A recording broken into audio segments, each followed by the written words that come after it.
खंजों भरी कहानी। इस कार्यक्रम में आज आप सुनने वाले हैं कहानी दो सखियां। रश्मि रवीजा की लिखी ये कहानी है उन्हीं के स्वर में।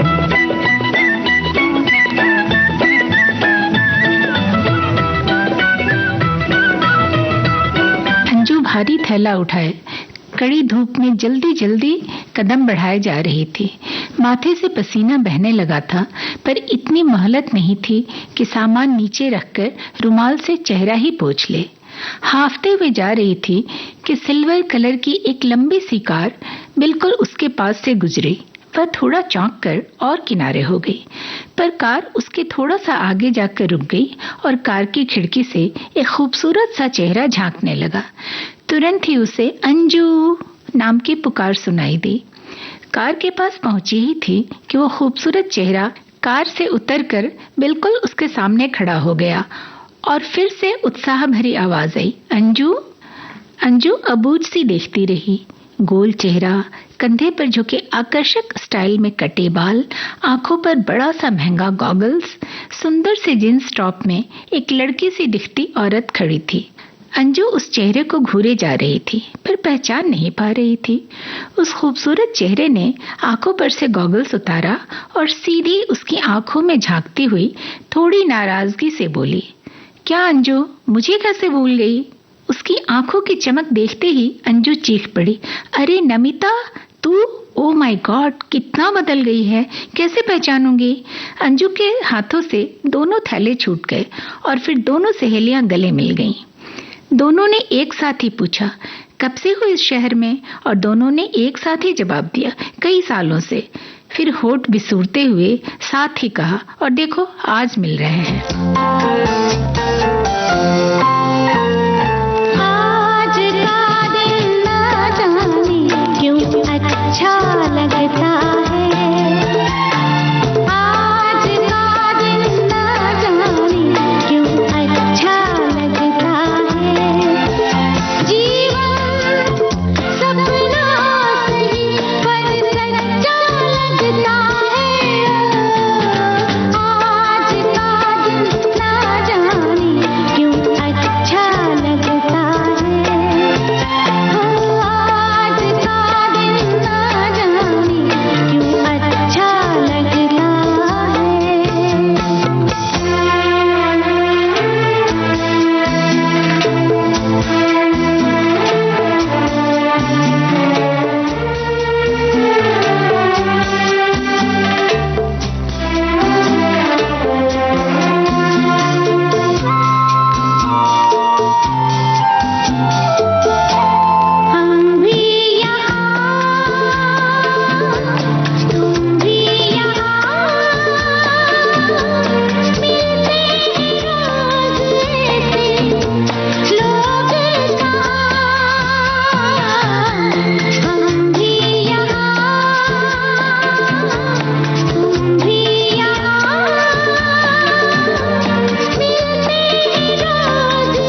साथ थीं, पक्की सहेलियां थीं। साथ बैठना, साथ में लंच करना, एक दूसरे के घर जाना, घंटों गप्पे लगाना, फिल्म देखना, शरारतें करना, सब कुछ साथ में होता।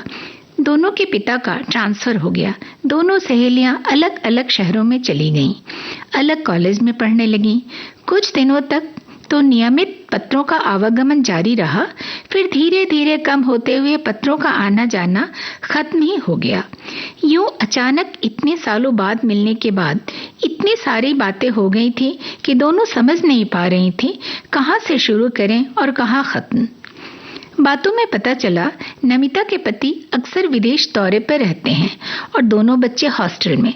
बच्चों का जिक्र आते ही अंजू को याद आया, उसकी बेटी रूही की स्कूल बस आ गई होगी। अंजू ने झपट कर दोनों थैले उठा लिए और बोली, रूही की बस आ गई होगी, वो परेशान हो रही होगी, अब चलना होगा। घर आना एक दिन, एड्रेस बताती हूँ।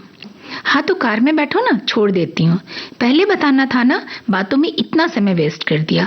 वहाँ बच्ची परेशान हो रही होगी। अरे घर पास में ही है, चली जाऊंगी। इतना फॉर्मल कब से हो गई? मेरे टिफिन से आलू पराठे तो पूरा सफा चट कर जाती थी, एक टुकड़ा भी नहीं छोड़ती थी और उल्टा कहती थी तू घर जाकर खा लेना, चाची ने और बनाए होंगे, चल बैठ चुपचाप गाड़ी में।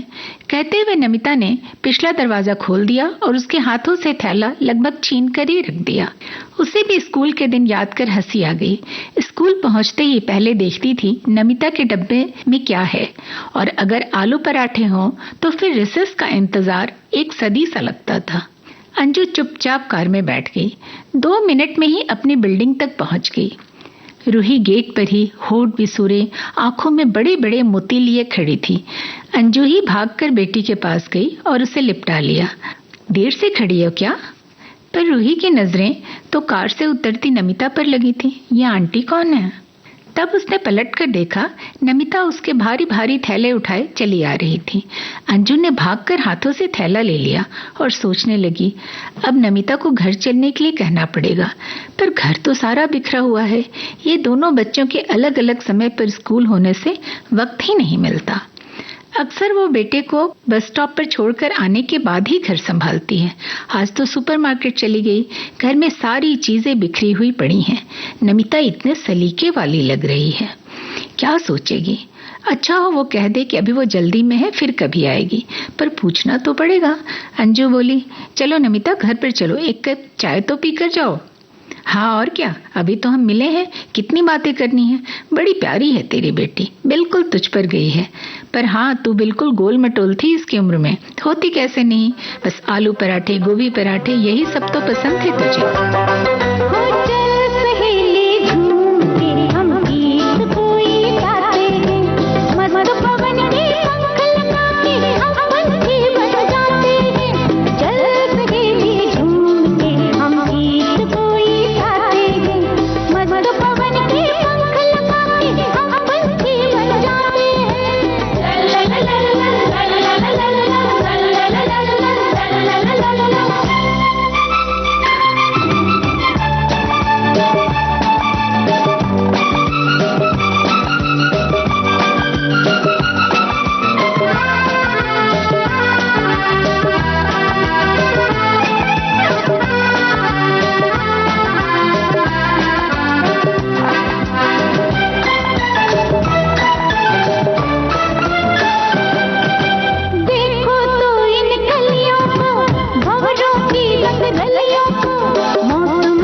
नमिता, मेरी बेटी के सामने मेरी पोल खोल रही है, अंजू ने कहा। पर नमिता रूही की तरफ मुड़ चुकी थी। बेटे, आपका नाम क्या है? देर से इंतजार कर रही थी मम्मा का। लिफ्ट में भी नमिता रूही से बातें करने में लगी रही। अंजू के दिमाग में पूरे घर का नजारा घूम रहा था। घर में घुसते ही अंजू जल्दी जल्दी सोफे पर से टॉवेल, रोशन के उतारे कपड़े, टेबल से ग्लास, किताबें, कॉपियां हटाने लगी। बुदबुदाती भी जाती। सब बिखेर कर रख देते हैं ये लोग, कितना भी सिखाओ कोई सुनता ही नहीं। अरे ठीक है ना अंजू, परेशान क्यों हो रही है? मैं कोई गेस्ट हूँ? बच्चों वाला घर बिखरा हुआ ही अच्छा लगता है। आओ रूही, मैं तुम्हारी टाई खोल दूं। अंजू, पहले इसे खाना दे दे, बाद में घर संभालती रहना। भूख लगी है ना बेटा? नमिता बिल्कुल कंफर्टेबल थी। अंजू अब ये भी सोच रही थी, खाना भी तो इतना सादा सा बनाया है, बच्चों की पसंद वाला दाल, चावल और भिंडी। खाने का समय हो रहा है, नमिता को भी खाने के लिए पूछना पड़ेगा। नमिता के आधुनिक पहनावे, महंगी कार देख अंजू को यकीन हो गया था वह बहुत अमीर है और ऐसा सादा खाना शायद ही उसे पसंद आए। रूही को खाना देकर नमिता से खाने के लिए पूछ ही लिया और नमिता ने झट से हाँ भी कर दी। अंजू ने एक और सब्जी बनानी चाहिए तो नमिता ने किचन में आकर गैस बंद कर दी। कुछ और मत बना, दाल चावल सब्जी ही मेरे लिए कंप्लीट मील है। हार कर अंजू ने साथ में दही, पापड़, अचार, सलाद रख दिए। नमिता ने ऐसे चटखारे लेकर खाए जैसे जाने कितना स्वाद हो। अंजू को लगा वह उसका संकोच मिटाने के लिए इतनी तारीफ कर रही है। अंजू सोच रही थी, दोनों की उम्र एक ही है पर कितनी अलग लग रही है नमिता। नमिता उसके मन में उठते इन गुब्बारों से निरपेक्ष पुरानी बातें याद करने में लगी थी। वो स्कूल से लौटते हुए लंबा रास्ता चुनना कि घर जल्दी ना आए, डेस्क पर सर नीचे झुकाकर कागज में लिपटे कच्चे आम और इमली खाना, कॉरिडोर में टीचर्स के चाल की नकल करना और कभी कभी पकड़े जाने पर एक्टिंग करना कि पैरों में चोट लगी है। नमिता की बातों में अंजू भी वर्तमान का सब भूल उन स्कूल के दिनों में पहुंच गई। खाने के बाद भी सोफे पर जमी दोनों सहेलियां स्कूल, महल्ले की बातें याद कर देर तक हंसती रहीं। रूही आराम से मौके का फायदा उठा कार्टून नेटवर्क देखती रही। शाम होने को आई तो रूही ने ही याद दिलाया, रोशन के आने का वक्त हो गया है। नमिता साथ ही बस स्टॉप तक आई, रोशन को गोद में उठाकर खूब प्यार किया और फिर आने का वायदा कर और उससे आने का वायदा लेकर चली गई। दिल चाहता है, दिल चाहता है, दिल चाहता है कभी न बीते चमकीले दिन। दिल चाहता है हम ना रहे कभी यारों के बिन। दिन दिन भर हो प्यारी बातें, झूमे शामें गाए रातें, मस्ती में रहे डूबा डूबा हमेशा समा। हमको राहों में यूं ही मिलती रहे खुशियाँ। दिल चाहता है कभी ना बीते चमकीले दिन। दिल चाहता है हम ना रहे कभी यारों के बिन। जगमगाते हैं, झिलमिलाते हैं अपने रास्ते, ये खुशी रहे, रोशनी रहे अपने वास्ते। जगमगाते हैं, झिलमिलाते हैं अपने रास्ते, ये खुशी रहे, रोशनी रहे अपने वास्ते।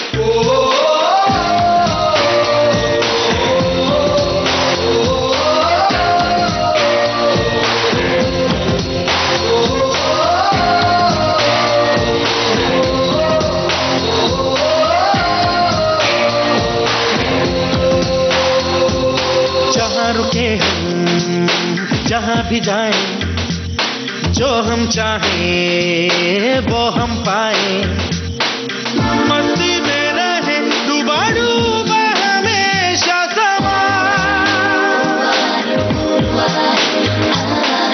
हमको राहों में यूं ही मिलती रहे खुशियाँ। दिल चाहता है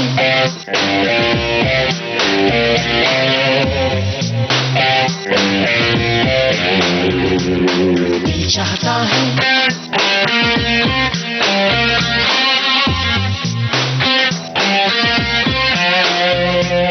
दिल चाहता है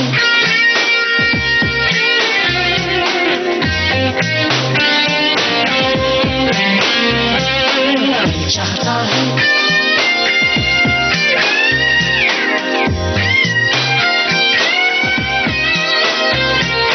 कैसा अजब ये सफर है सोचो तो हर एक ही बेखबर है उसको जाना किधर है जो वक्त आए जाने क्या दिखाए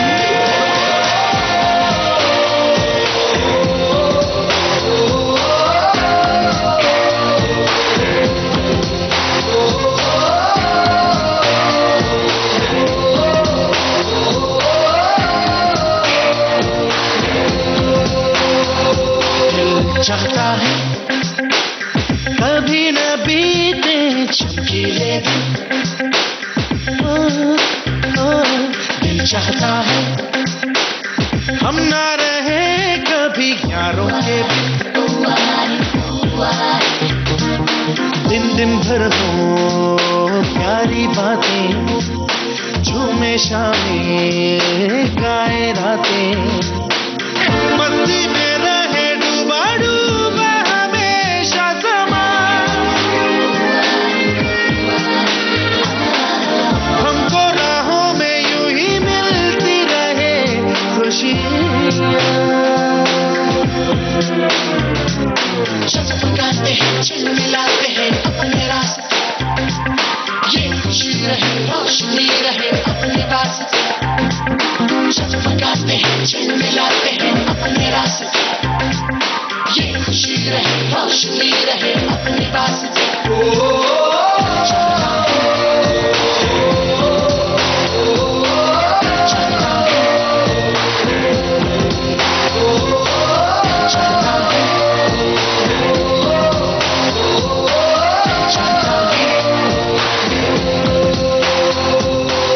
चाहता है नमिता के जाने के बाद अंजू बहुत अनमनी सी हो गई। दोनों सहेलियां एक साथ ही पढ़ती थी, घर का बैकग्राउंड भी एक सा था, पर आज दोनों की जिंदगी कितनी अलग है। नमिता यूं बिंदास जहां मन होता है घूमती है, बच्चे हॉस्टल में, पति दौरे पर, पैसे हैं, गाड़ी है, जिधर मन हो चल दो, कोई जिम्मेवारी नहीं, कोई रोकने टोकने वाला नहीं। रोकते टोकते तो उसके पति अवनीश भी नहीं है, पर वो क्या करे। दोनों बच्चों का स्कूल, उनके होमवर्क, उनकी drawing class, dance class, karate class, फिर शॉपिंग, खाना बनाना, घर संभालना, इनके बीच ही तो चक्करघिन्नी सी घूमती रहती है। कहाँ से खुद के लिए समय निकाले। ड्रेस भी ऐसी चुनती है जिन्हें प्रेस न करनी पड़े, बस धोकर डालो और जैसे भी हो पहन लो। सबके सो जाने के बाद भी उसकी आंखों में नींद नहीं थी। उसके सामने बार बार नमिता का खिला खिला चेहरा घूम जाता, साथ ही अपनी बुझी सी सूरत दिखाई दे जाती और उसका मन और बुझ जाता। क्या हो गई है जिंदगी उसकी, सारा दिन काम और बच्चों में सर खपाना, पूरे समय भागम भाग लगी रहती है, बच्चों को भी हरदम डांटती ही रहती है, पर अंजू भी क्या करे, थक जाती है। आज नमिता ने गोद में उठाकर प्यार किया तो दोनों कितना खुश दिख रहे थे, बार बार जिक्र कर रहे थे, आंटी ने इतना प्यार किया। अंजू को तो याद भी नहीं आता कब बच्चों को गोद में बिठाकर पुचकारा था।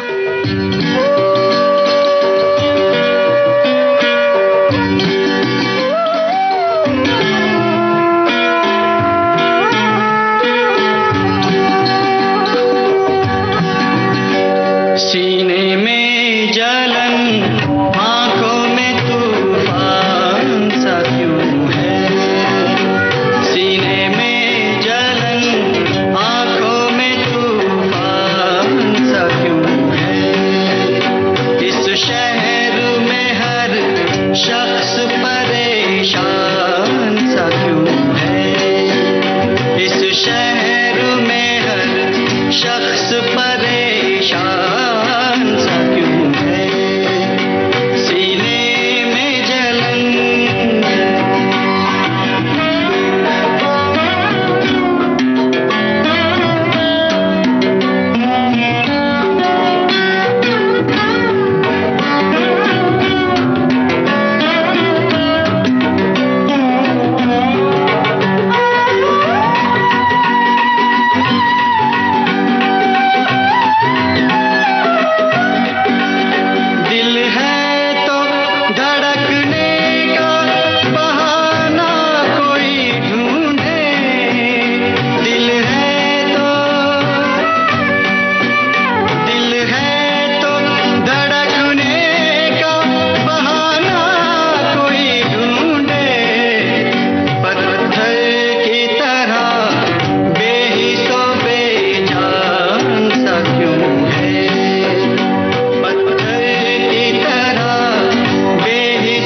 रविवार की शाम नमिता अवनीश से मिलने आई।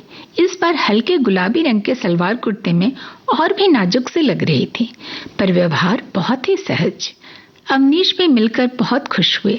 देर तक बातें करती रही, फिर बोली, कल इतवार की दोपहर बच्चे और पापा अपनी बॉन्डिंग करें और हम आपकी बीवी को थोड़ी देर के लिए चुरा कर ले जाएंगे। मैं आपकी सहेली को कहीं जाने से नहीं रोकता, इन्हें भी थोड़ा अपने लिए वक्त चाहिए। ठीक 3 बजे नमिता गाड़ी लेकर आ गई। एक गिलास पानी पीने को भी नहीं रुकी। ना, अब सब कुछ मेरे घर पर। नमिता के घर के बाहर ही दरवाजों की दोनों तरफ प्लांट सजे थे। एक एक पत्ते ऐसे चमक रहे थे जैसे अभी अभी धुले हों। बाहर से ही अंदाजा हो रहा था अंदर का रखरखाव कैसा होगा। घर के अंदर सब कुछ व्यवस्थित, सफेद रंग का सोफा, बीच में कलात्मक सी कांच की मेज और मेज पर सजे एक बाउल में रंग बिरंगे पत्थर। हर कोने में गमले में सुंदर से प्लांट के नीचे सजी मूर्तियां, साफ चमकती दीवारें और उन पर लगी पेंटिंग्स पर गिरती हल्की सी रोशनी। लग रहा था किसी और ही दुनिया में पहुंच गई है। वह तो नीचे कुछ रखने की सोच भी नहीं सकती। रोशन के बॉल की एक ठोकर सब तोड़ डालेगी। अंजू को बैठने के लिए कहकर नमिता शेल्फ पर से एक फोटो उठा लाई। देखो, मेरे दोनों बेटे पराग और परिमल। 2 प्यारे से हंसते हुए बच्चे एक दूसरे के गले में बाहें डाले कैमरे की तरफ देख रहे थे। उसे फोटो दिखाते हुए नमिता इतने प्यार से तस्वीर पर हाथ फेर रही थी मानो वे तस्वीर नहीं, बच्चों का मुखड़ा हो। अंजू के भीतर कुछ जोर का तड़क गया। कितना मिस करती है नमिता अपने बच्चों को। उसकी आंखों की तरफ देखने की हिम्मत नहीं हुई, जरूर भरी हुई होंगी। नमिता भी हाथों में तस्वीर थामे बच्चों के चेहरों को एक टक देखते हुए कहीं खो सी गई थी। उसे उबारने के लिए अंजू ने ही जोर से कहा, अरे पानी तो पिला। देख, मैं कितनी आलसी हूँ। तू कहाँ भाग भाग कर मेरी इतनी खातिरदारी कर रही थी और मैंने पानी तक को नहीं पूछा। नमिता ने एक बार फिर से तस्वीर को निहारते उसे संभाल कर शेल्फ पर रखते हुए कहा। पानी लेकर लौटी तो कहने लगी, तो संकोच कर रही थी ना कि घर कितना बिखरा हुआ है, और यहाँ देख, कोई घर बिखेरने वाला ही नहीं है। जानबूझकर इधर की चीजें उधर करती हूँ ताकि कुछ तो बदलाव लगे, वरना महीनों तक चीजें एक सी ही पड़ी रहें। अथाह दर्द था उसकी आवाज में। अंजू के पूछने पर कि बच्चों को हॉस्टल क्यों भेज दिया, कहने लगी, वरुण का मन था बच्चे इंडिपेंडेंट बने, कैंपस वाले स्कूल में पढ़ें जहाँ घुड़सवारी, तैराकी सब सीख सकें, पहाड़ों के बीच खुली जगह में स्कूल हो। मैं शिकायत नहीं कर रही, बच्चों का भविष्य बन जाएगा, उन्हें अच्छी शिक्षा मिल रही है, पर मैं इस अकेलेपन का क्या करूं। बेबसी उतर आई थी उसकी आवाज में।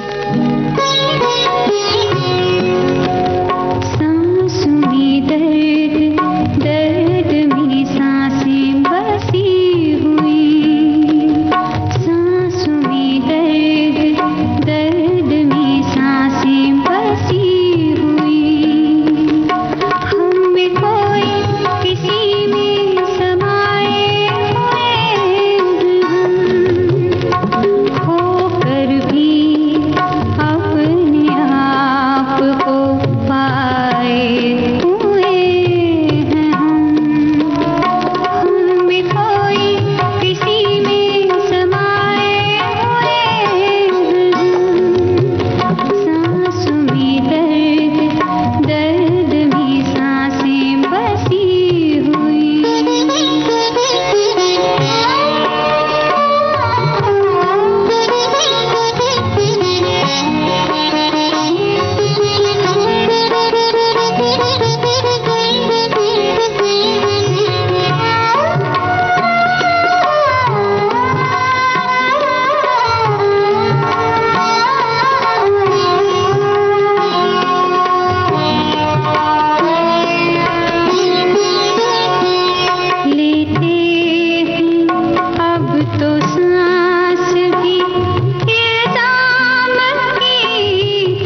झटकते हुए नमिता ने खुद ही कहा, छोड़, मैं भी क्या बातें लेकर बैठ गई। बोल, क्या खाएगी? अरे कुछ नहीं, आज संडे था ना, लंच हेवी हो गया। अरे वाह, आपने तो खा लिया, पर हम जो भूखे बैठे हैं। क्यों, तुमने खाना नहीं खाया? मैडम, खाना खाने के लिए बनाना भी पड़ता है, और अकेले के लिए कौन बनाए? अरे तो तू खाना नहीं खाती? आश्चर्य से भर गई अंजू। खाती क्यों नहीं, कभी ब्रेड खा लिया, कभी बिस्किट, कभी फल या जूस ले लिया। अब खुद के लिए कौन झंझट करे। वरुण टूर से आते भी हैं तो यहाँ उनकी कोई न कोई मीटिंग रहती है, घर पर कम ही खाते हैं। उस दिन तेरे यहाँ मैंने जमाने के बाद दाल चावल सब्जी सलाद दही खाया था। अब तक स्वाद है जुबान पर, देखा नहीं कैसे भुक्कड़ की तरह खा रही थी। तो तू करती क्या है सारे दिन, कैसे समय काटती है? खाली वक्त में कभी ओल्ड एज होम चली जाती हूँ, कभी कोई अनाथालय, कुछ एनजीओ से भी जुड़ी हुई हूँ, स्ट्रीट चिल्ड्रन के साथ भी काम करती हूँ। उन सब के साथ समय बिताकर उनके लिए कुछ करके दिल को बड़ा सुकून मिलता है। अंजू उसकी बातें सुन गहरे सोच में डूब गई, और वो नमिता को यूं सजे संवरे देख कितने कॉम्प्लेक्स से भर गई थी, जबकि नमिता के अपने दुख हैं। अंजू को चुप देखकर नमिता बोली, चल ये सब छोड़, ये बता क्या खाएगी? इतने दिनों बाद किचन में जाकर अच्छा लगेगा। प्याज के पकौड़े बनाती हूँ, वैसे तो नहीं बनेंगे जैसे स्कूल के पास रघु काका के ठेले पर मिलते थे। क्या चटखारे लेकर खाते थे हम, मिर्च पड़ जाए तो सी सी करते रहते, पर खाना नहीं छोड़ते, और फिर भागकर रंगीन पानी वाला शरबत पीते थे। चवन्नी में 1 गिलास मिलता था। हाँ, अब तो सोच भी नहीं सकते ठेले पर कैसे खा लेते थे हम लोग, और हमें कुछ होता भी नहीं था। आज के बच्चे को देखो, इतना ख्याल रखो फिर भी आए दिन बीमार पड़ते रहते हैं। चल चल मेरी हेल्प कर किचन में, कहते नमिता उसे किचन में ले आई। नमिता को किचन में काम करते देख लग ही नहीं रहा था कि उसे आदत नहीं, बड़े सधे हाथों से काम कर रही थी। उसे हेल्प करने को बुलाकर लाई तो थी, पर एक स्टूल खींचकर उसे बिठा दिया, कुछ भी करने नहीं दिया। एक तरफ पकौड़े तलती रही और एक तरफ इलायची अदरक वाली चाय चढ़ा दी। जब प्लेट में पकौड़े सजाए बड़े से मग में चाय लिए दोनों ड्राइंग रूम में लौटी, तो अंजू ने भी कही दिया, एक अरसे बाद इतनी निश्चिंत होकर चाय पी रही हूँ। घर पर कोई न कोई काम लगा ही रहता है और चाय ठंडी हो जाती है। अरे अब हम अक्सर मिला करेंगे और फिर तुझे रोज गर्म चाय मिलेगी।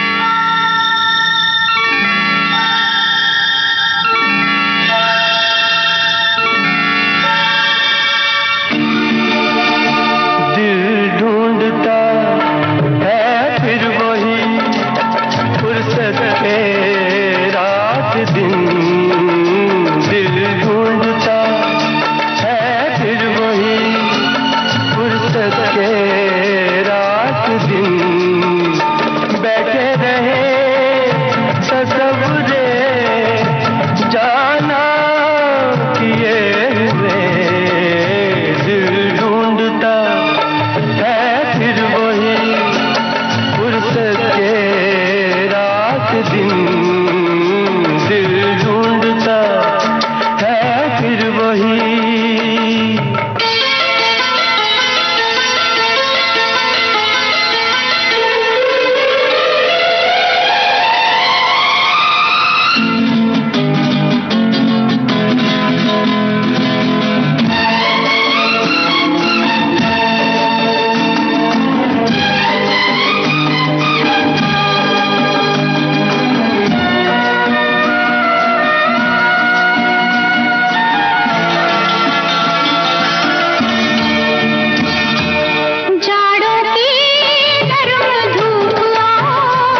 पकौड़े खत्म होते रहे पर बातों की गगरी छलकी जा रही थी। नमिता अपने बच्चों की बातें, उनकी शरारतें, उनकी कामयाबी के बारे में बता रही थी। उसे ये सब बताते हुए जैसे वह अपने बच्चों के पास ही पहुंच गई थी। उसका चेहरा ममता के उजास से दीप्त हो रहा था। अचानक नमिता ने घड़ी पर नजर डाली और चौंक गई। हे भगवान, मैं तो भूल ही गई, बच्चे इंतजार कर रहे होंगे। फोन करना है बेटों को? अंजू ने पूछा। अरे नहीं, वो बताया ना, स्ट्रीट चिल्ड्रन के साथ काम करती हूँ। आज संडे है, रोज की तरह ऑफिस से आने जाने वालों का ट्रैफिक नहीं होता। ट्रैफिक सिग्नल पर ये बच्चे सामान बेचते हैं। आज के दिन इन बच्चों की कमाई भी नहीं होती, ये खाली ही रहते हैं, तो शाम को मैं इनके साथ टाइम बिताती हूँ। तू भी साथ चलना, देख तो जरा एक बार इनकी जिंदगी कैसी होती है। अब रास्ते में बात करते हैं। और नमिता ने बिजली की सी तेजी से सामान समेटना शुरू किया। फ्रिज खोला और उसमें से ढेर सारे फल एक थैले में भर लिए। कई ड्रॉर खोले और एक थैले में चीजें डालती रही। अंजू चुपचाप सब देखती रही। रास्ते में नमिता ने बताया कि वो उन बच्चों को कहानी सुनाती है, साफ सुथरे रहने का तरीका सिखाती है। उन्हें रोज दांत ब्रश करना, कंघी करना, हाथ पैर साफ रखना, नहाना, ये सब सिखाती है। अंजू सोच रही थी, जिन चीजों को सब लोग फॉर ग्रांटेड ले लेते हैं, वो छोटी छोटी चीजें भी इन बच्चों को बतानी पड़ती है। आखिर सड़क पर पलने वाले इन बच्चों को ये सब कौन सिखाने वाला है? बच्चे मन के सच्चे, बच्चे मन के सच्चे, सारे जग की आँख के तारे, ये वो नन्हे फूल है जो भगवान को लगते प्यारे। बच्चे मन के सच्चे।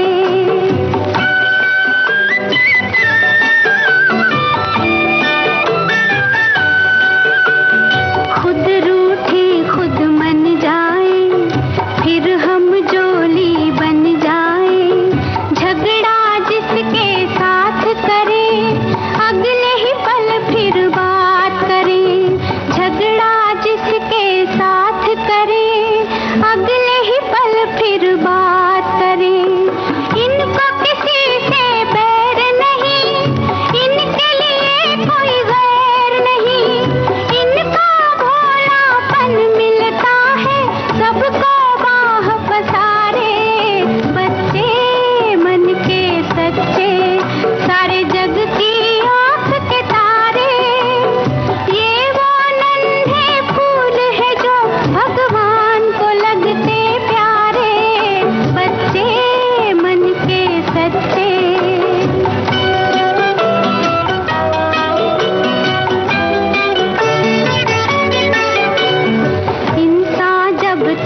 सकरे से रास्ते पर गाड़ी उतार ली नमिता ने।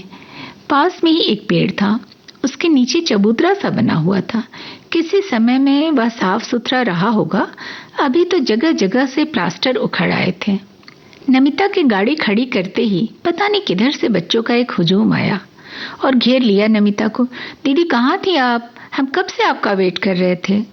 12 साल से लेकर 5 वर्ष तक की उम्र के बच्चे थे।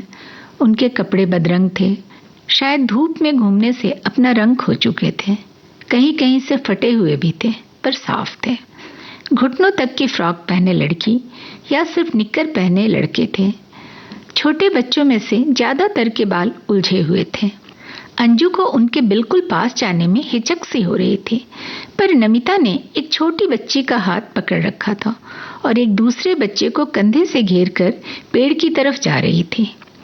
नमिता के वहां पहुंचते ही एक बड़े लड़के ने झट से एक मैला सा कपड़ा बिछा दिया। बिना किसी संकोच के नमिता उस पर बैठ गई। सारे बच्चे एक साथ नमिता का अटेंशन पाना चाह रहे थे।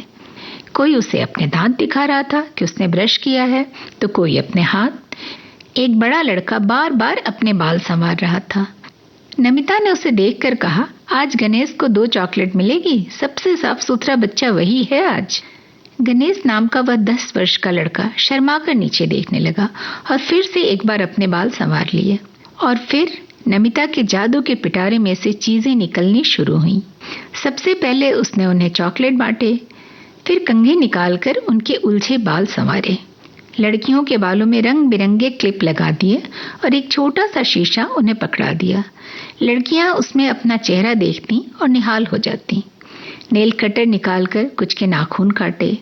तब तक एक बच्चा अपनी चोट दिखाने लगा, तो उसकी चोट पर मलहम लगाया। कुछ की नाक बह रही थी। बेझिझक उसने थैले से टिश्यू निकाल उनके नाक पोंछ दिए और बोतल में रखे पानी से हाथ धो लिया। चक्के में चक्का, चक्के पे गाड़ी, गाड़ी में निकली अपनी सवारी। थोड़े आगाड़ी, थोड़े पिछाड़ी, थोड़े आगाड़ी, थोड़े पिछाड़ी। चक्के में चक्का, चक्के पे गाड़ी, गाड़ी में निकली अपनी सवारी। थोड़े आगाड़ी, थोड़े पिछाड़ी, थोड़े आगाड़ी, थोड़े पिछाड़ी।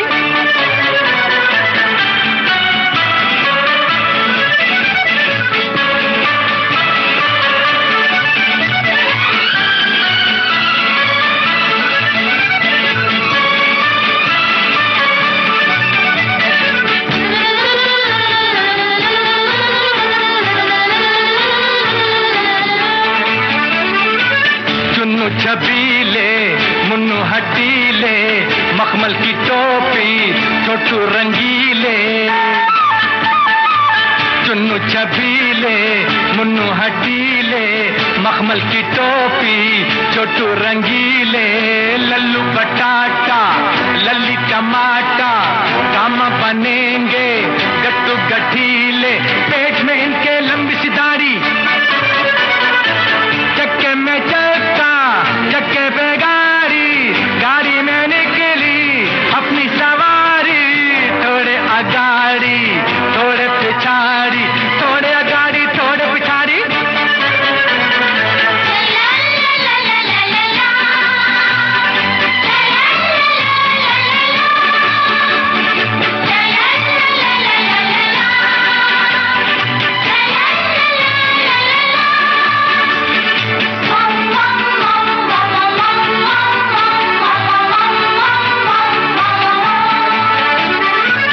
उम्र में कच्चे ये छोटे बच्चे हैं, भोले भाले हैं, सीधे सच्चे। उम्र में कच्चे ये छोटे बच्चे हैं, भोले भाले हैं, सीधे सच्चे। ठानेंगे जो भी करके रहेंगे, ये अपनी धुन के हैं पूरे पक्के। कोई न समझे इनको अनाड़ी।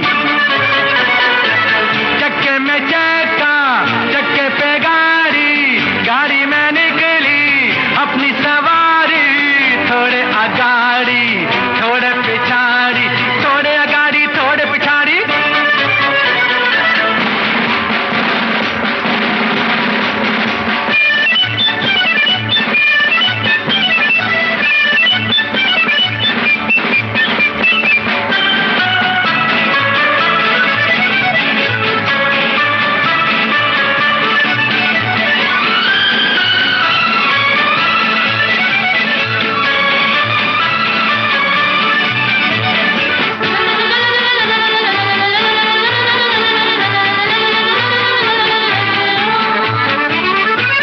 लंबा सफर है, टेढ़ी डगर है, मंजिल है मुश्किल, गिरने का डर है। लंबा सफर है, टेढ़ी डगर है, मंजिल है मुश्किल, गिरने का डर है। पर न रुकेंगे, चलते चलेंगे, ये सारी दुनिया अब अपना घर है। हार न मानेंगे ये खिलाड़ी,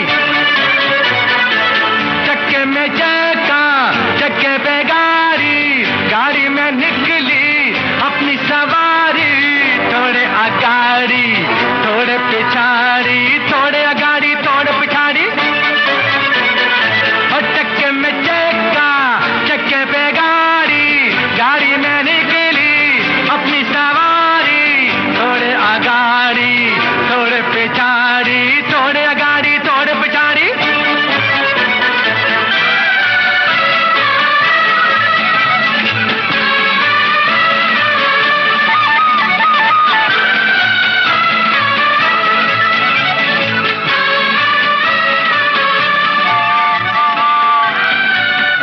इसके बाद नमिता उन्हें कहानी सुनाने लगी, कृष्ण के जन्म की और उनकी बाल लीलाओं की। बच्चे बड़े ध्यान से सुन रहे थे, आश्चर्य भी करते, हंसते और उससे सवाल भी पूछते। जब कृष्ण के माखन चुराने वाला प्रसंग आया तो बच्चे माखन नहीं समझ पा रहे थे। अंजू भी सोचने लगी, ये बेचारे बच्चे क्या जाने दूध दही मक्खन, इन्हें कैसे समझाएगी नमिता। पर नमिता ने उपाय सोच लिया था। बोली, आइसक्रीम जैसी चीज होती थी। आइसक्रीम तो सब बच्चे जानते थे। सबसे छोटी बच्ची को नमिता ने अपने पास बिठाया हुआ था। कहानी सुनाने के दौरान उस लड़की ने नमिता की गोद में अपना सर रख दिया और बेख्याली में नमिता उसके सर पर हाथ फेरने लगी। अंजू ने आंखें फेर ली। नमिता को इस तरह बच्चों पर प्यार लुटाते देख उसका मन भीग गया। पता चल रहा था कितना मिस करती है वह अपने बेटों को, और उन्हें प्यार करने को तरसता मन इन बच्चों पर बिन बादल बरसात की तरह स्नेह बरसा रहा था। अंजू को यह सब देख बहुत सुकून मिला। वह हमेशा सोचा करती थी, जब बच्चे कॉलेज में चले जाएंगे, व्यस्त हो जाएंगे, उसके पास ढेर सारा वक्त होगा तो वो क्या करेगी। अब समाधान उसके सामने था, वो भी ऐसे बच्चों को पढ़ाया करेगी। समाज ने इतना दिया है, कुछ अंश तो लौटा सके। नमिता अंजू की उपस्थिति भूल चुकी थी। अंजू को भी एकदम से अपने बच्चे याद आ गए। सारा दिन उनकी शैतानियों पर वो खींचती रहती है। कभी पढ़ने के लिए डांटती है, तो कभी सामान जगह पर ना रखने के लिए, तो कभी शरारतें करने के लिए। जाने कब से उन्हें यूं पास बिठाकर प्यार नहीं किया, और उसका मन हुआ कैसे भी उड़कर अभी बच्चों के पास पहुंच जाए और उन्हें खूब प्यार करे। धीरे से पास आकर उसने नमिता से कहा, अब मैं चलती हूँ। ओह सॉरी रे, मैं तो भूल ही गई थी कि तू भी साथ है। बच्चों, आंटी को नमस्ते करो।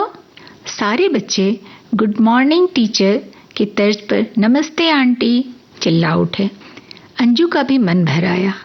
उसने मन ही मन सोचा, एक संडे वो भी आएगी उन सब के लिए चॉकलेट और बिस्किट लेकर। बस थोड़ी देर रुकना, मैं छोड़ देती हूँ तुम्हें। अरे नहीं, इन सबको तेरी ज्यादा जरूरत है, मैं ऑटो ले लूंगी। पक्का ना? हाँ बाबा, मैं भी इस शहर में नई नहीं हूँ। और लौटते हुए अंजू ने उस बच्ची के सर पर प्यार से हाथ फिरा दिया। इस बार उसे कोई झिझक नहीं हुई। अभी ऑटो में ही थी कि अवनीश का फोन आया। परेशान भरे स्वर में बोले, कहाँ हो तुम?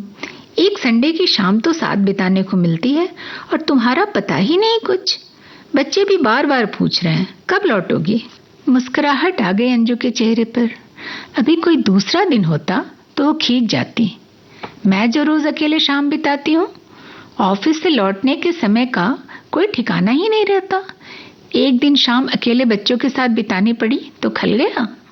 पर अभी महसूस किया वे सब सचमुच उसे मिस कर रहे हैं। बस आ ही रही हूँ कहकर अंजू ने फोन रख दिया। ला ला ला ला ला ला ला ला ला।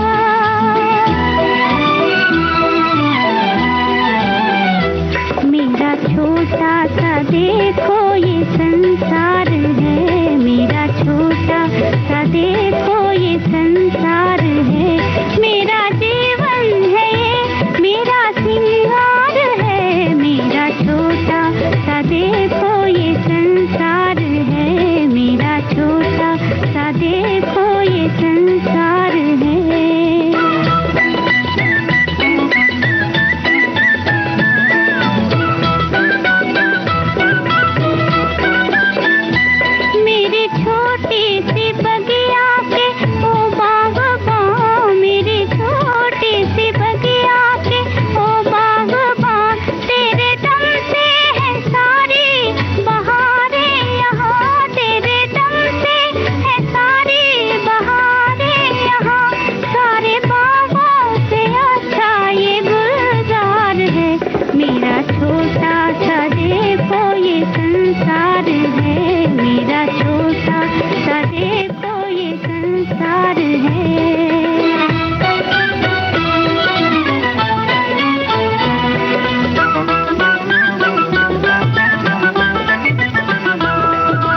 तेरी, मेरी दुनिया है कदमों की आहट तेरी, मेरी दुनिया है कदमों की आहट तेरी, तेरे कदमों में ही मेरा घर बार है, मेरा छोटा सा देखो ये संसार है, मेरा छोटा सा देखो ये संसार है। दो सखियां, रश्मि रविजा की लिखी ये कहानी उन्हीं के स्वर में आप सुन रहे थे। प्रस्तुति सहयोग दीपक केसावलेकर, प्रस्तुतकर्ता रमेश गोखले। अब आज का गीतों भरी कहानी कार्यक्रम समाप्त होता है।